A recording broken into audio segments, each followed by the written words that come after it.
Hello guys, welcome back to another video. It is Michaela Anderson. I'm so happy to see you guys again.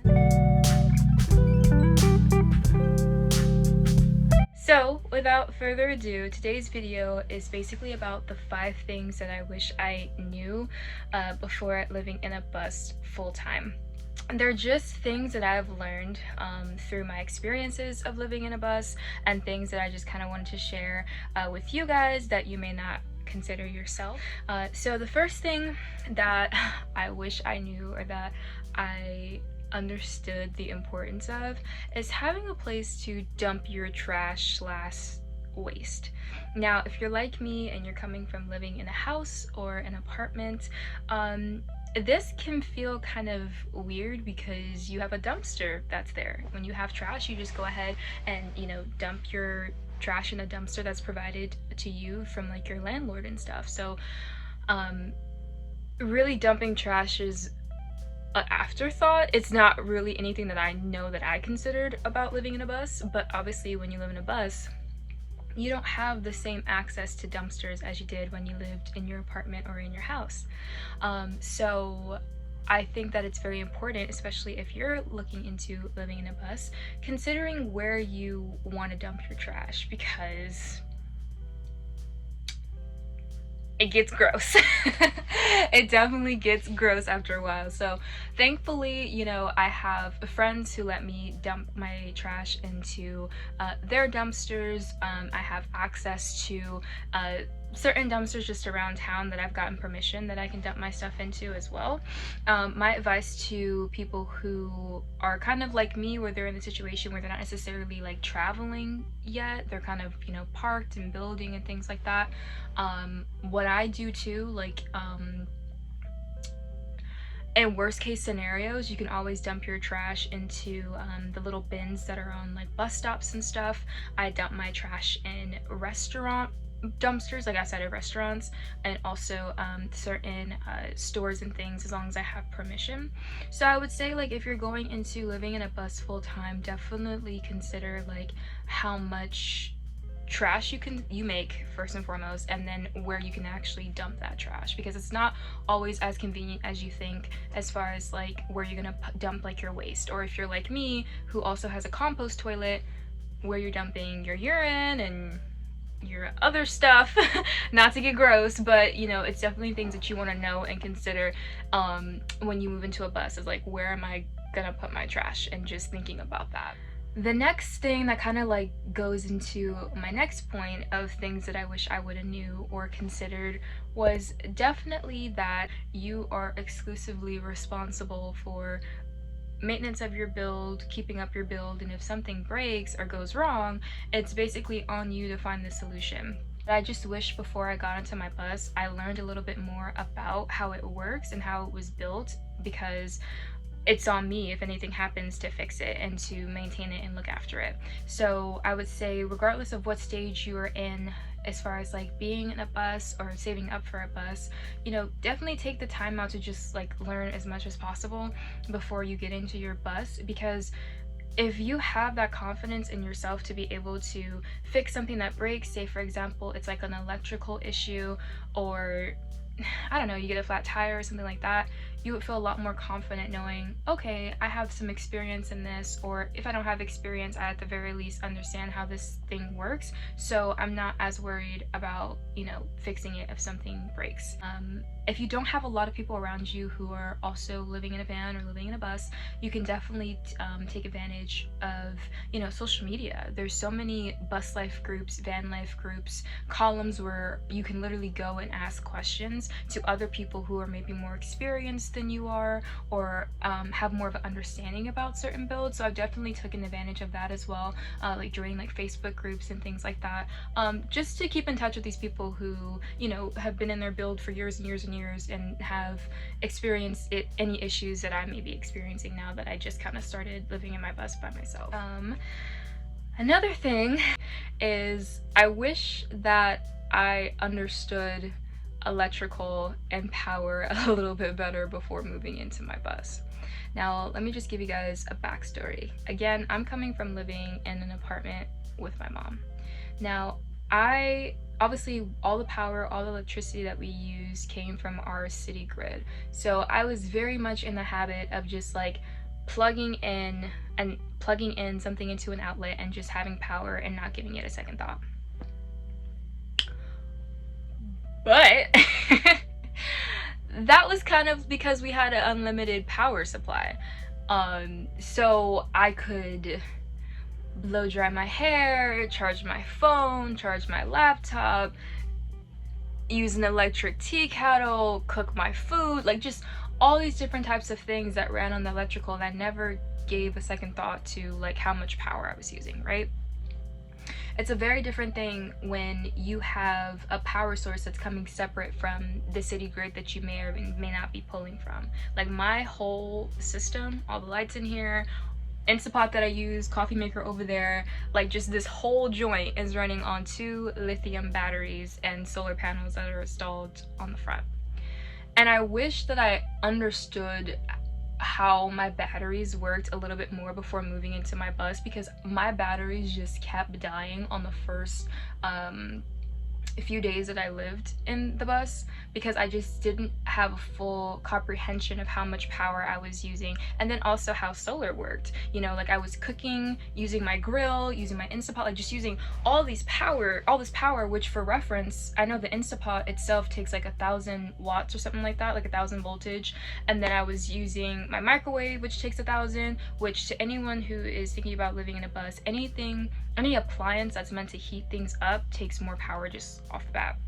So I was like, and then mind you, like my fridge is still running, freezer, charging both my laptop and my phone, like just using all this power, and it would just die in the middle of the night, and I had no idea like why it was doing that.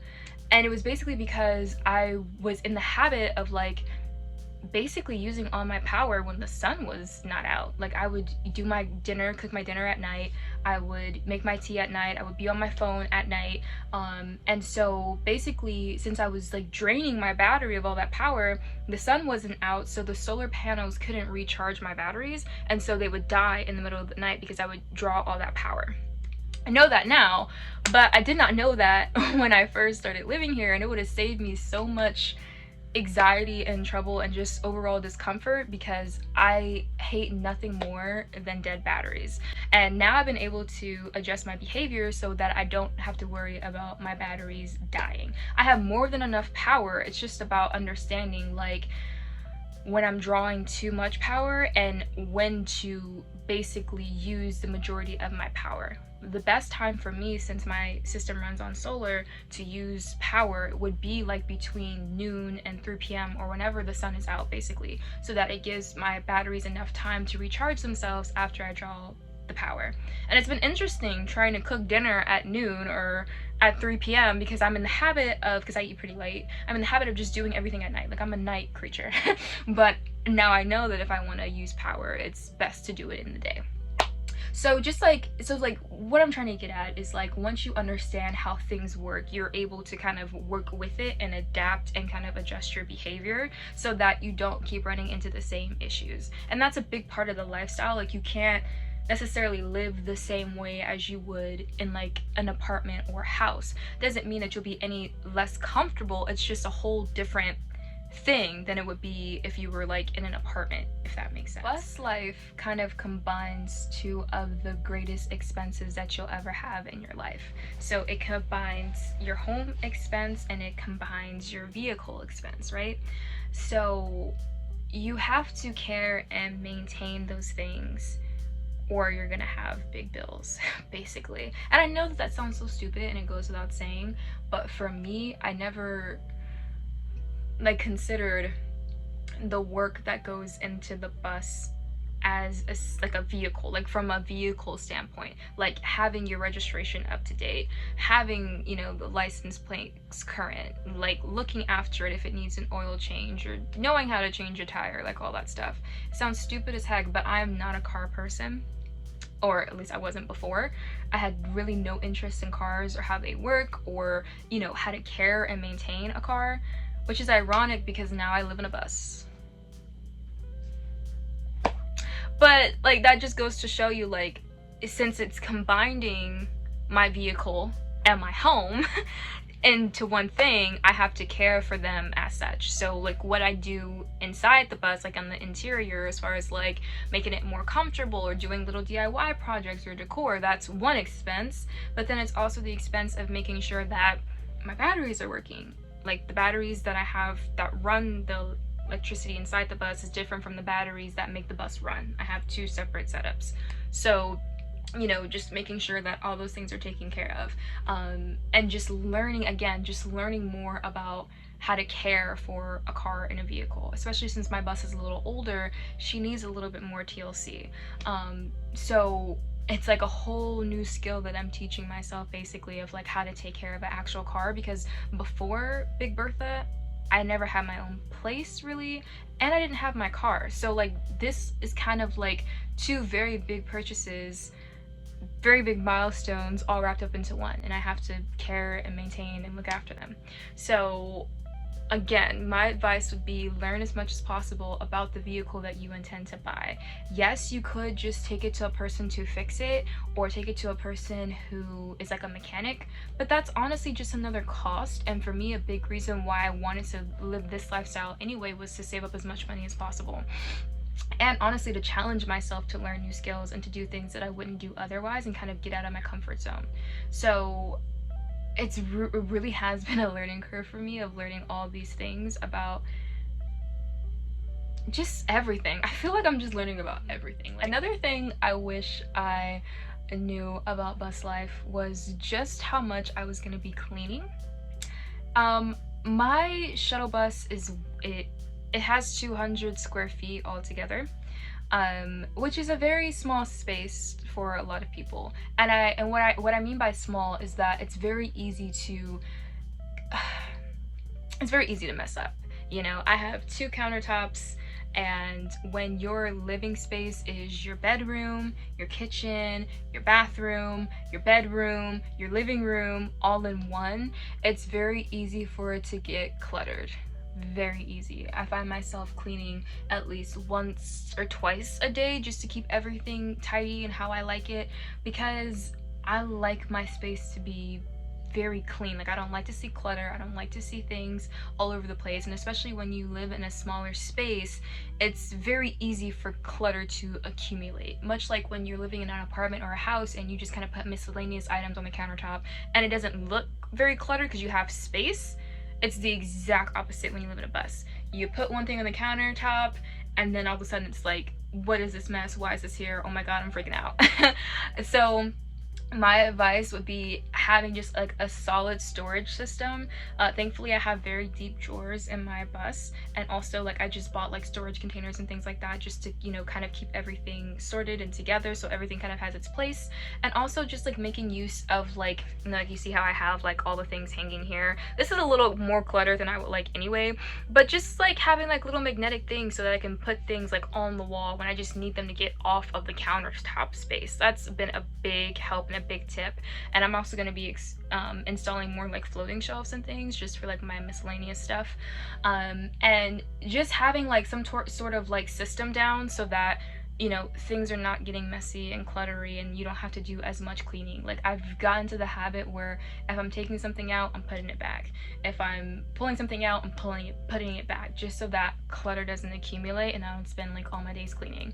It's not a big deal, honestly. It hasn't been like, you know, an issue or anything, but I just didn't realize like how easy it is to get the place messy and dirty, and I don't think like most people consider just like how much time it takes to maintain. So I know that I talked quite a bit in this video. I hope that it was helpful. You know, I am still in the beginning stages myself of living in my bus by myself, and I'm sure that there's going to be more things that I learn, more things that I realize, especially as I start renovating Big Bertha a little bit more, and taking on, you know, certain projects here and there.